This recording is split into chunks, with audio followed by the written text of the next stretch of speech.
नमस्कार दोस्तों, स्वागत है आप सबका एक बार फिर से विंग्स फॉर सक्सेस में। I welcome you all to wings for success. भारतीय सरकार यानी कि भारत की सेंट्रल गवर्नमेंट ने दी मॉरेटोरियम में बहुत बड़ी राहत। इससे होगा बहुत लोगों को फायदा। तो जानेंगे इस वीडियो में कि क्या है मॉरेटोरियम और क्या लिया है सरकार ने बड़ा फैसला। तो बने रहें इस वीडियो में आखिर तक to get the crystal clear knowledge of each and every point। आगे बढ़ने से पहले इस वीडियो को लाइक करें, शेयर करें and subscribe the channel for more useful videos. Topic शुरू करने से पहले कुछ बेसिक टर्म्स, जैसे कि मॉरेटोरियम क्या होता है। मॉरेटोरियम टर्म का मतलब है किसी एक्टिविटी या लॉ को डिले करना, वो भी कुछ टाइम पीरियड के लिए, या फिर उसे सस्पेंड करना कुछ टाइम पीरियड के लिए। वहीं दूसरी तरफ बात करें तो मॉरेटोरियम पीरियड टर्म का मतलब है कुछ टाइम फ्रेम के लिए कस्टमर को ईएमआई ना पे करना। ईएमआई पे करते हैं हम लोग उस लोन पर जो कस्टमर ने बैंक से लोन लिया होता है।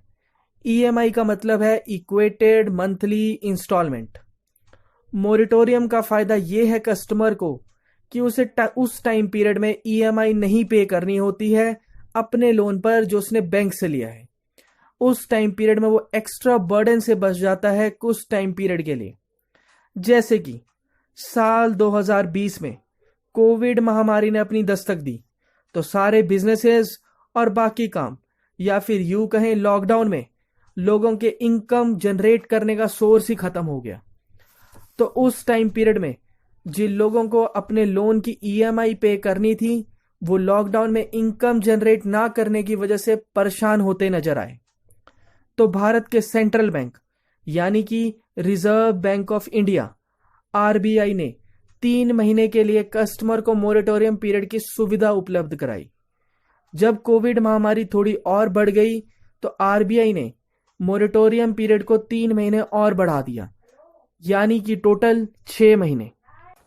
जब मॉरेटोरियम टाइम पीरियड खत्म हुआ तो आरबीआई ने कस्टमर्स को लोन की ईएमआई पे करने को कहा, साथ ही साथ उस ईएमआई पर इंटरेस्ट भी लगा दिया।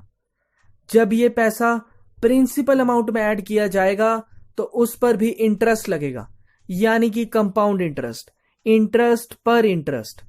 इस बात से नाराज कुछ कस्टमर्स ने कोर्ट में अपील की कि ये इंटरेस्ट ऑन इंटरेस्ट यानी कि कंपाउंड इंटरेस्ट को बैंक्स या प्रिंसिपल अथॉरिटीज को नहीं लगाना चाहिए। इस पर कोर्ट ने गवर्नमेंट से जवाब मांगा कि इंटरेस्ट पर इंटरेस्ट क्यों लगाया जा रहा है।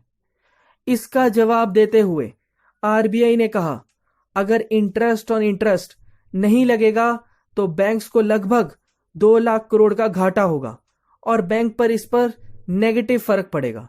साथ ही साथ बैंक के काम करने के तरीके पर भी एक नेगेटिव असर देखने को मिलेगा, जिसकी वजह से भारतीय इकोनॉमी जो पहले ही नेगेटिव में चल रही है वो और ज्यादा नेगेटिव में गिर सकती है।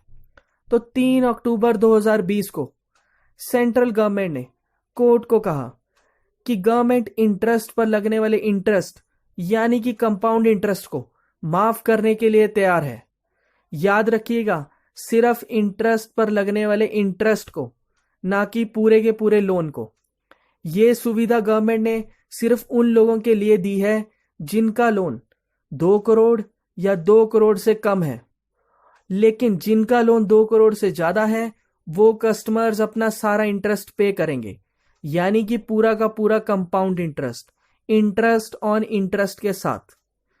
यहां पर एक सवाल सरकार से यह भी पूछा गया कि क्या उन कस्टमर्स को भी फायदा मिलेगा जिन्होंने अपनी ईएमआई की किस्त टाइम पर पे की थी, यानी कि कोविड महामारी के टाइम पे भी जिन कस्टमर्स ने अपनी ईएमआई टाइम पर पे की है उनको क्या फायदा होगा। तो इस पर सरकार का कहना है कि उन कस्टमर्स को सरकार इसका लाभ जरूर देगी किसी ना किसी तरीके से, जैसे कि कैशबैक बोनस या फिर इंटरेस्ट वेव के माध्यम से। तो ये वो बड़ा फैसला था सरकार का जिससे आम नागरिक को कुछ ना कुछ राहत जरूर मिलेगी। तो उम्मीद करता हूं आपको इस वीडियो में कुछ ना कुछ नॉलेज मिली ही होगी। तो देखते रहें wings for success for more useful updates. Thank you.